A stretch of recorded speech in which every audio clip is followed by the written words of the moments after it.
Hi, my name is Jamie Hadfield, and I am founder and CEO of Legends Health, Wellness, and Performance. And welcome to one of our first episodes, our podcasts with Legends Health, Wellness, Performance. Our first guest speaker is Brad Greene, and I have known Brad for maybe 3 years. And every conversation that I've had with Brad is super enlightening. And he is, I'll let him introduce himself, but he's a neurosurgeon or a physician assistant to neurosurgery. And he's also an expert in neuro-linguistic programming.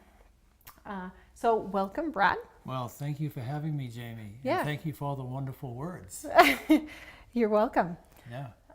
So today, Brad, I want to focus with Legends Health, Wellness, and Performance. I want to focus because one of your specialties is in the art of persuasion, Right. and how to get people to where they currently are to where they want to be in life. Exactly. Is there anything that you can share or help open and enlighten us that in regards to that? Absolutely. You know, one of the things that you really need to understand is, in order to be successful in life, in order to achieve everything you want to achieve in life, is that the very first thing, and I use a saying, is, and if you want to be achievable, you have to be believable. So you have to believe in what you're doing before you can achieve it. A lot of people fall short on that. They don't really believe in themselves, okay? And the other thing that's really important is if you want to gain any skills in your life so that you can be successful, you need to learn how to influence and persuade. And that includes influencing and persuading yourself. So what's the first step in regards to influencing? And then maybe can you define influence and persuading? Are those two different definitions? Well, influencing is just getting someone's attention. Okay, right now, I mean, if you call someone on the phone and it's a sales call, you got all of maybe 15 to 20 seconds to get their attention before you get the big, okay? And I think we've all been on phone calls like that. Oh, absolutely, absolutely. Yeah. And the other thing that's very important to understand is that when you're wanting to influence someone, the first thing that they see is your body before you even open your mouth. So you better have a good-looking smile on your face, or a happy smile on your face. Your eyes need to be smiling. You need to look approachable. Okay, and those are all the techniques that you learn in neurolinguistic programming: is how to be approachable, how to look happy even though you're scared to death. Like if you're going in for a job interview, the best thing to do on a job interview is to project you coming out of the office with a big smile on your face. Okay? So seeing the end result, right? So we're seeing the end result before we walk into a situation. Exactly, and what that does is it generates a mindset. Because most people will go into a job interview and what they'll hear or what they'll tell themselves is, I'm probably not going to get this job. Right? They've already sold themselves short. So again, if you want to make something achievable, you have to make it believable. And if you're telling yourself, I probably won't get this job, you know, there are probably more talented people out there than me. Well, sure, you just set yourself up for failure. So that brings me a question in regards to, is there a big difference between visualization and the language that we're using to ourselves? And is one more important than the other? People understand communication in different formats. Some people are visual. Some people are auditory, and some people are kinesthetic. Kinesthetic means feelings. Okay? And you have to understand that you may be a visual person, and if you're talking to a person who's an auditory, who likes their communication at that level, auditory, if you talk to them with visual predicates, like if at the end of trying to persuade someone and you say, do you see what I mean? That's a visual predicate. As opposed to if I were auditory, you can say, are you hearing where I'm going? Are you understanding this? So yeah, so communication has to be tailored to the way people enjoy consuming their information. It's almost like cooking dinner for somebody. So how do you find out that information? Because in some of my reading that I have done, I've found out that in regards to communication as a whole, like I think it's like 52 or 58% is on the physical body, just like you're saying, the physical body, and then 38% was the voice quality that you used, and 8% of language or communication of language is actually the words that you're saying. Right. So how do you know that? That was a study that was done by a Professor Albert Morabian back in the 60s. And what he did is he was trying to discover why some people were much more successful than others. And what he found out was one of the ways we communicate is words, but that only represents 7% of how we communicate. Okay? 38% represents tonality. It's almost like when your mom called you, Jamie. I was in trouble. And used your even used your middle name, and it was like, Jamie, what's your middle name? I don't have one, so that didn't happen. Jamie, I don't have one. Hadfield, right? You knew you were in trouble. That's tonality. Okay, and then 58% of communication is in body language. So now that we know that, in regards to when I first meet someone, how do I understand if I need to say, are you hearing me, or do you see what I'm saying? How do we observe that? Do we just watch the language that they're using? There's a specific way, and Dr. Morabian found out that in order for the brain to process information, the eyes have to be in a certain direction. Ooh, share the technique. So if you're processing visual information, the eyes have to be up to the right or up to the left. Right or left. So I have to look up or this way or this way. Yeah. So you can even try this. Ask somebody, hey, what did you do last Saturday night? And if they pause and look up to the left or up to the right, and you see them pause and do that, you know that that's a visual person. Because in order to think visually, your eyes have to be in a certain position. But do we need to ask them a couple questions? Yeah. We just can't base it based on one question we ask them and if their eyes went up, right? Do we need to ask them a series of questions and see? Yeah, because you're not analyzing words, you're really analyzing body language sentences. That's why when some people cross their arms, they'll say, oh, he's protective. No, he might just be more comfortable crossing his arms. But if you see 5 or 6 body language signs that show that they're visual, then you start using your visual predicates. That's one way to influence them. It's almost like you invite somebody over for dinner and you find out they're a vegetarian. You don't want to be having steak and potatoes. You want to influence them, so you offer them the food that they like and the way they like it cooked. So here what you do is you offer them the words that they like. That gives your communication value. And that way you can start influencing them. So this sounds really easy to talk about and very hard to implement. So was there a couple things that when you first heard about this or when you first entered this world, that you kind of trained yourself to say, oh, I need to pay attention to where their eyes are moving? Absolutely. to? You almost have to be 2 people. Okay. You have to be the person who's present, and then your mind has to be present. So you have to be 2 people at the same time. Most of us are just 1 person at the same time. And everything runs on autopilot. That's the difference between what we call conscious competence and unconscious competence. Okay, those are 2 big words. So let's explain what that means. Conscious competence is like when you learn something. When you first learned how to drive a car, your instructor said, okay, what you want to do is put the brake on, put your thing in here, make sure you have it in neutral or park, put the key in, turn it. When you hear it, you let it go, okay? And then you take it out of park, take your foot off the brake. Oh, that's conscious competence, because you're thinking about every movement, okay? But when you go out and start your car today, do you think about all that? No. No, it just happens automatically, right? You just, you're usually on the cell phone talking away, or or putting your mascara in and starting your car up. Yeah, so that's your unconscious competence. And 85% of how we function as humans is through our unconscious competence. So it's just behaviors that we've learned from childhood that we've started to that we've implemented, and where everything's unconscious, right? It becomes rote. Okay, and so when you're working with neuro-linguistic programming, what you're working with is you're working with that particular person, or if you're working with a group, you're working with the group's unconscious competence, because that's where all the change takes place. Is at that level.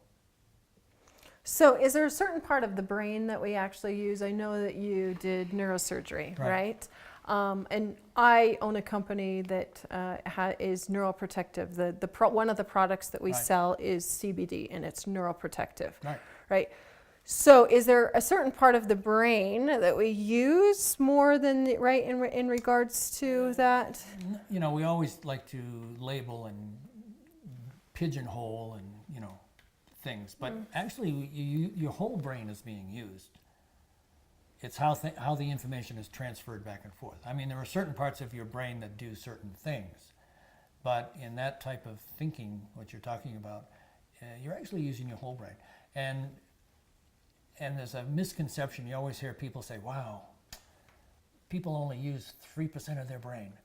That's baloney. They use all their brain. Okay, so you said if I look up, right? If I'm looking up, I'm a visual person. If I'm even looking to the left or to the right. But when I was studying medicine, right? I'm a nurse, and when I was studying medicine, I learned that the left side of the brain was logic, and the upper left hemisphere was logic, and then one side was order, one was vision, right? And that the brain, you kind of have to zigzag, and your eyes have to go to certain areas to process that information. Is that old? I think it's too simplified. Oh, okay. Yeah. I even noticed if you want to find out if somebody's auditory, then you look to see if their eyes are going to the right or the left. Okay? If they're talking about something emotional, your eyes are going to go down to the right or down to the left. When you were just reminiscing about your medical school training, your eyes went down. So I would assume that you attach a lot of emotional energy to when you were training. That was a very emotional time for you when you were going through that. Is that right? Yeah. Yes, school was, stressful. School was stressful, and then I was trying to figure out. There's I think that a time where we all have to figure out how we learn information, right? If that is visual, right? What do you have to do to actually not just read it in a book, but how can I apply this? And then I think there's also a different technique in regards to how do I express this to the world, right? I think those, and I don't know if I don't know enough about the brain to know if you go through a different series, because I think once you're educating something, then that's when you really have the knowledge. Yeah, and that's where the knowledge is set into your unconscious competence. Let me give you an example of how to use eye movements. Okay? Yeah, please. When you go to the movies, and let's say you drag me off to a chick flick. Oh, okay. Let's go. Let's go, Brad. And of course, you're crying. And if you notice anybody when they're sad or crying, they're usually like this, and not only are they looking down. I mean, you don't cry looking up, right? No, I don't you think cry. I ever You have. cry looking down, and your eyes are down. That's kinesthetic. That's an emotional state. So your eyes are in a certain position to exemplify that emotional state. Okay. Does that, hold on, before you go forward. Okay. Now, we have like discomfort and anger and frustration, and we think of those are negative, but we also have an emotional state of happiness and vibrancy. Does our eyes also go down when it is more of a happier emotion? No, it's anytime there's emotion attached to it. Okay, so let me finish on this other statement. If I'm kind of a sensitive guy, all women like sensitive guys, right? And I all of a sudden become teary, but I don't want to show that to my date. I don't want to be crying. Men don't cry, right? Isn't that a T-shirt? Well, that's T-shirt saying? that's what the world teaches. That's what the So world this is what teaches. you do. You know that if you're emotional, your eyes are down. So if you want to cancel that emotion, you look up. And you'll notice when people are crying and wiping the mascara up here, they're always looking up. Oh, that's just because they're trying to fix their face, Brad, No, and but make it look no, good. no, no. They're actually looking up, Okay. and that cancels out. So you can, if you feel sad at some point at a movie, you could, if you just look up, you'll cancel that sadness out. That's really interesting because even gravity, right? Our tear ducts are right underneath our eyes, right? And if a gravity that's pulling down, right, as Yeah. well. Well, that's why when So- people are sad, they're also, they're, I mean, really sad. You also see their posture slouched, and they're looking down. They don't hold their head up high. That's a whole sentence of body language there. But we're just looking at eyes. And once you understand how eye movements work, you can counteract them. So men, that is actually a really good tip when you're at the movies. Just look up. Yeah. So if you guys out there don't want to cry in front of your It's girlfriend really good. at a chick flick, oh heavens, you sure don't want to tell that to your buddies. Don't want to decrease your masculinity at all. So all you do is just kind of lean back, nice posture, and look up. All of a sudden, your mood will change. Okay. And women, that will work for women too, because I know sometimes women get too emotional and they're like they can't get a hold of their emotions as well. So that's a good tip for women And as another well. thing women are very good at. Women are far better on body language than men. You can be talking to a woman and all of a sudden she'll fix that cold, -8-degree look at you, right?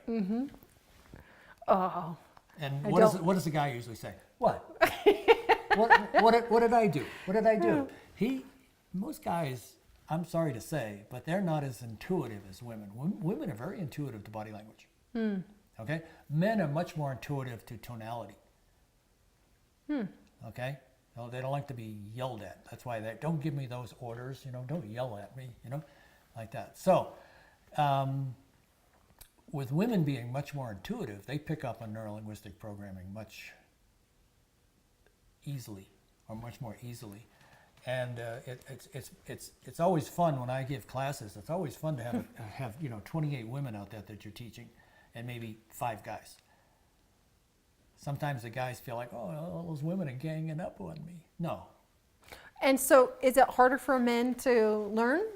Yeah. Well, that's why. Just as a blanket statement, it's just harder for men it's to harder learn. for men to learn this. The other thing is you can tell when a guy's lying to you, right?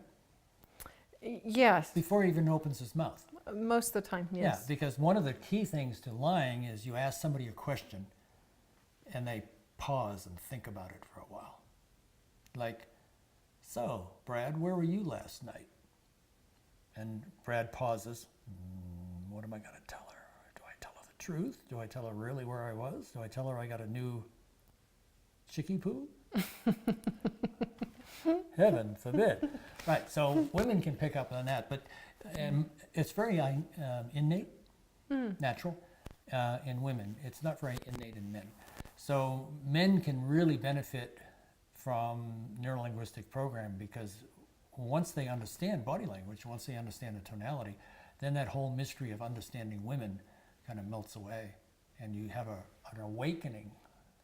So if for women to understand men and men to understand women, neurolinguistic programming would help relationships, Sure. right? Yeah. So not only would it help for them from a business standpoint because Right. they'll be able to read people better in business, Right. and use the same verbiage, right? Mhm. But they'll also be able to their home life Oh, because yeah. they'll be able to communicate better. Their business life, their social life, their home life, all of that is improved because once you understand how things work, then you can tailor your reaction, you can tailor your response, you can tailor how you go about influencing, persuading. If you understand how things work. Like one of the things that men don't understand at all is this: women don't want to be fixed. Is that right? But I don't think men want to be fixed either. Yeah, but women are much more, put garlic around my neck, I don't want to be fixed. What women want, because a woman will express an issue or a problem to a man. The man's mind goes, boom, how do I fix that? Right. Okay? That's what, But, yes. but what the woman is actually saying is, I want you to listen to me. I don't want you to fix it. Just listen to me. So most women want a good listening to, and heaven forbid, they don't want a talking to. I do believe that most women want to be understood, Yeah, right? just And listen so to it. part of listening is understanding, right? Right. But I think there's a lot of women that actually get frustrated, right, because they're with their partner and they're speaking with their partner and he's listening, he's nodding his head, he's giving all of He's leaning he's forward. leaning for, yes, he's Yeah. giving all of the body language, Right. right? But she or he, right, she doesn't feel like he understands her, right? And if a woman doesn't feel understood, then she will shut down intimacy, Yeah, she'll have a right? wall. She'll and so intimacy will be shut down because she doesn't feel Well, understood. If you don't feel understood, you don't trust. So you have to have trust for intimacy. Okay? Yes, probably more for a woman than a man Oh, as yeah, well, right? absolutely, The trust, the safe, Yeah. right? A woman has to feel safe. One thing that's interesting, and I've seen this because I have a 10-week class that goes on for 10 weeks, because you can't just do this in an hour. Because what you're dealing with behavior modification, you're dealing with how to understand your unconscious competence, you're dealing with, I always use this phrase, in life you can either dance with life, right? Yeah. Or you can duel with life. I would say the majority of people duel with life and they don't learn how to dance with life. With the NLP training, you learn how to dance with life. That's one of the big differences there. So you quit fighting yourself, you quit fighting your fears, your phobias, you quit fighting everything else. That's called dueling with life. So is there a book you could recommend, Oh. right, in regards to NLP that people could read? There's a lot of great books. One of my favorite books, I'm going to stand up just for a minute, probably go out of frame, this is one of the books that I first got. It's called Influencing with Integrity. Okay? Because you can influence and persuade without integrity. A good example of that are used cars dealers. And what happens with used car dealers is you end up with what's called buyer's remorse. You ever buy something, get home, and say to yourself, "Why did I buy this?" Oh, I think that's happened to all of us at Yeah. some stage in our life. But that's called buyer's remorse because someone was manipulating your unconscious competence without you knowing it. Okay? And that's where you have to imply, if you're going to do this, like when I went through my NLP training up in Canada, we had to sign a contract that our license would be revoked if there was any examples of us trying to influence without integrity. That gets down to what's called mind control. Make people buy things they don't want to buy. You make people do things they don't necessarily want to do.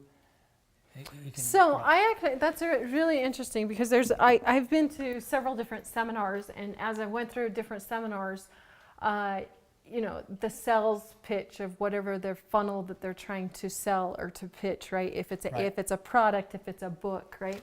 There seems to be a consistent theme in regards to how they persuade somebody and to get them to go to the back of the room, right? Yep.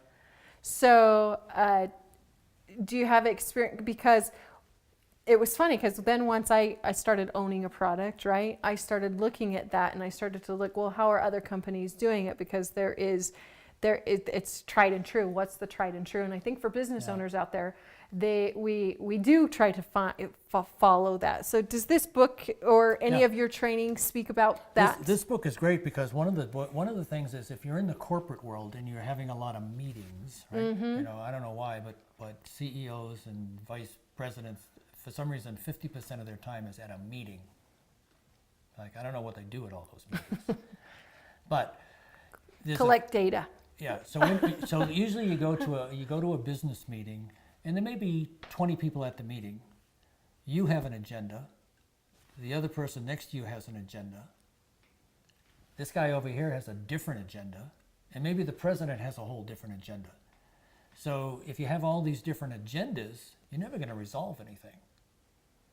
So, So wait a for businesses, right? Yeah. So how do we structure so meetings, right? Because really a meeting should be 20 minutes and you should be able to figure out what we need Yeah. to do in 20 minutes. So- So is that communication prior to it, Yeah. or is that communication, because if we're trying to influence, and if I'm a CEO of a business, right, I'm trying to influence the people that work for me, and I'm trying to influence whoever my market space is, right? So the best way to do that, if you're like heading up the meeting and you have something you want to present, you have to make sure everybody's on the right agenda or the same agenda. So what you do is on your little flipboard or whiteboard or something like that, you write the agenda.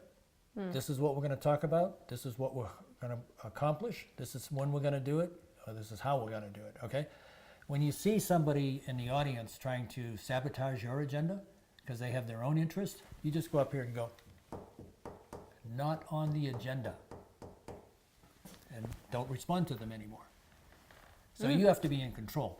One of the real ballsy things you can do is if the meeting is just total chaos and it's a waste of your time, what they suggest in the book is that you roll back your chair, turn it upside down, and put it on the table and walk out of the room. That is ballsy. Yeah, but it makes a hell of it. Is ballsy. It makes a hell of a statement. And so right away, people are thinking, gee, half of the people will think, gee, I wish I did that.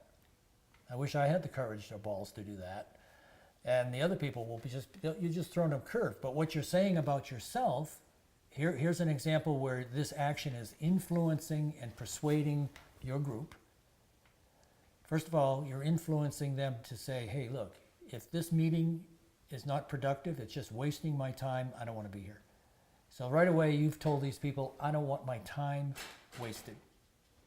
I'm a professional. I have goals. I want to get things done. I don't want to go through all this bickering. Okay. So you can do is there things a like matter that. of respect? Because I can see just a millennial doing that to a, somebody that is very well experienced, and right. So I don't want this video. I don't want people that are watching this to go that direction either, right? So let's define this a little bit more. So the best way to define it is you have to all be equals. Like you have to all be first vice presidents. Okay. Okay, you don't want to do this with first vice presidents and then the chairman of the board at the meeting too. Yeah. Because you'll just have egg on your face, and your chair will probably fall off the table, and you'll be packing your little box with your little plants in it and walking out the door, right? Yeah. So you only do that with your peers. Okay. Okay, but it's an effective way to influence and control your agenda, so that your ideas are put across, so that you can influence people with your ideas and get things done. Okay. A lot of people I've been to tons of meetings. You know how they go. Half the time the meetings end up like, well, I think we need another meeting. Regards to this meeting. And then you have meetings forever. Well, I think of one, right, an idea comes up and you're like, oh, we need a different meeting to discuss that, and because you don't want to get off the agenda, right? We don't want to get off the agenda. So it's like, no, that's a different meeting, right? And you end up chalking it over there. Politicians do this all the time.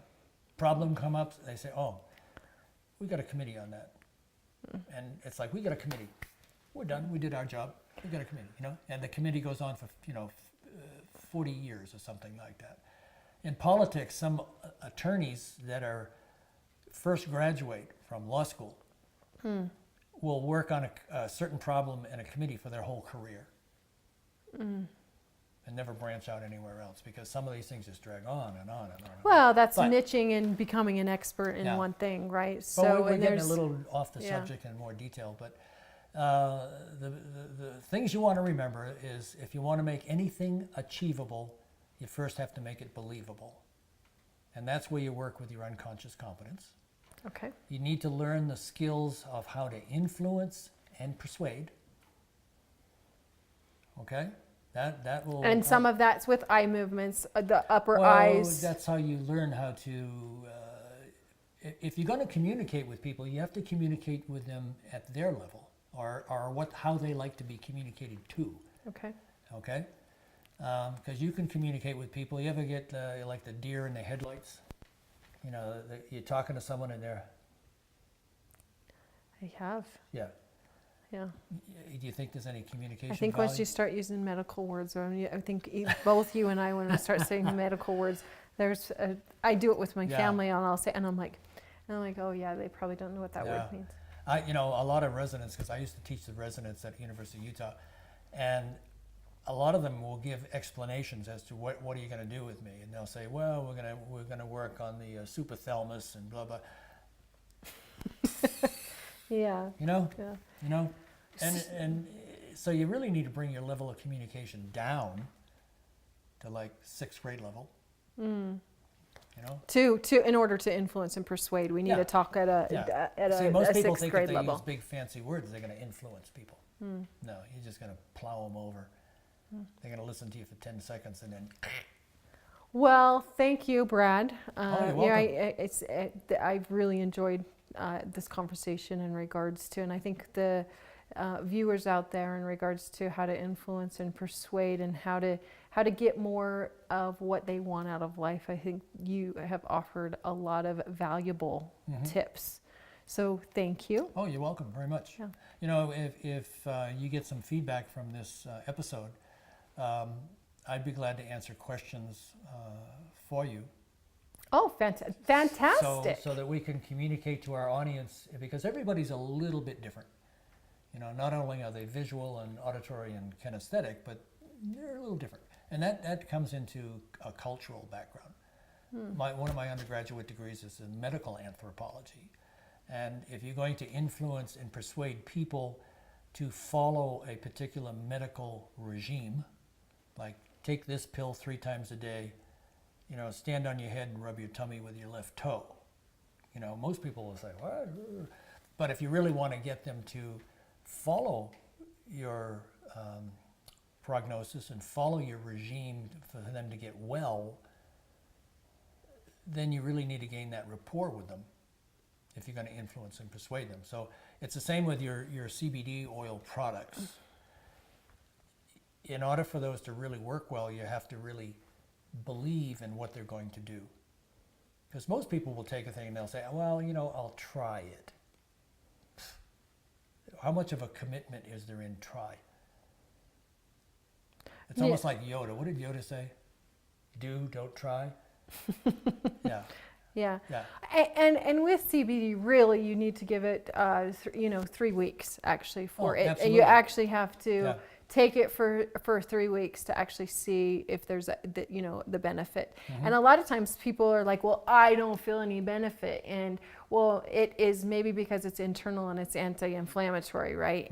And you're not having the aches and pains in the joints, or you're not getting your plantar fasciitis is less because it's it helps with inflammation, Big right? word there, plantar fasciitis. Yeah. How about achy feet? Yeah. Yeah. So, but also, right, in regards to the brain, right? The studies now today show that Alzheimer's and Parkinson's are really inflammatory diseases of the brain, right? Where CBD is being shown to have a huge benefit in regards to Alzheimer's and Parkinson's. Yeah, and whether it's just at the antioxidant level or whether it's in chemical compounds, you know. Yeah. So can you quickly share your experience? Because I know that you've used our products in regards to your dog. I know your dog has had seizures, and I handed you some CBD. So can you talk about how it's helped your dog with seizures? So my little dog, Harry, who's over there sleeping on the couch right now, completely bored with what's going on over here, he started having seizures when he was about 6 months old. But they only happened like once every 3 months. But as he got older, right now he's 5, as they get older, they become much more frequent and much more severe. So more tremors, what they call hypersalivization, where they just drool gallons of saliva, and of course vomiting, because that's how a seizure goes. You start off with the massive array of electrical shocks that go through the brain. And what triggers that, we don't know. But that's what happens. So something triggers the electrical shocks that go through your brain. That's why people twitch. Yeah. And of course, get disorientated and all that. So he was getting to the point he was having 2 seizures a week, And the seizures actually lasted, I would say the tremors and the rigor, I would say that lasted almost 12 minutes sometimes. Which Oh, is that's a very long seizure. yeah. So he's having grand malls. Okay. He's not having petite malls. Yeah, wow. You know, he's not just having staring things or something like that. So what I did is I started him on the CBD oil, and I researched it online. And boy, you have to do a lot. You have to read 40 articles to get something that might be true. Okay? Yeah. But I found out and I talked to the vet about it, and the vet actually suggests that dogs with seizures use this before they go into, regular seizure medications, like Dilantin and things like that. The problem with regular medications and natural products is that regular medications, you usually give a person a dose of something until the side effects are worse than the original problem. Okay, because all manufactured drugs or all synthesized drugs have lots of side effects. You know, you hear that when you hear it on TV. They'll say, well, here's this new product, but it can cause heart attacks, seizures, loss of sexual dysfunction, your right arm's going to fall off and all that. So make sure you ask your doctor about all this stuff. Yeah, you're going to take it? You're not going to take it after all that. So it's much better to take a natural product. Anyhow, so I started Harry on, he takes 3 milligrams of CBD oil 3 times a day, so 9 milligrams a day. He only weighs about 18 pounds. Okay. Okay? And that's about what the dosage is. And what I do is I just put it on one of his treats. I spread it on his treat and then cut it up into little bite-sized pieces. And that's what he has for breakfast every day. So now, when he has a seizure, he doesn't even have the tremors anymore. He'll have the tremors for maybe, if he does have them, he'll have the tremors for maybe 30 seconds. Oh, so it significantly decreased the time from of 12 this. minutes to 30 seconds. Yeah, that's huge. I'm sold on CBD oil, trust me. And the other thing is, he still threw up. Matter of fact, while Nick and I were setting up all the cameras for this episode, he threw up all over the couch. Oh. But I didn't see any signs of rigors or anything. So I think the CBD oil, I mean, he still has the vomiting from it. And that's because of the disturbance in the brain. Because it's almost like when you know how in college you spin around like this and then try to do dizzy. something? Yeah, and most people get nauseated. That's what seasickness is and all that. So essentially all he's getting now is just very mild tremors, or maybe a petite mal where he'll just sit there and stare at you like he's zoning out. And but it's helped him a lot. I believe in it. Well, Great product. Yeah. Great product. And it has a lot of other valuable assets, which are, some of them are yet to be discovered. There's still a lot of research to be done with CBD, but Brad, thank you for your time. Oh, you're very welcome. Thank you, and look forward to the next episode with Legends Health, Wellness, and Performance.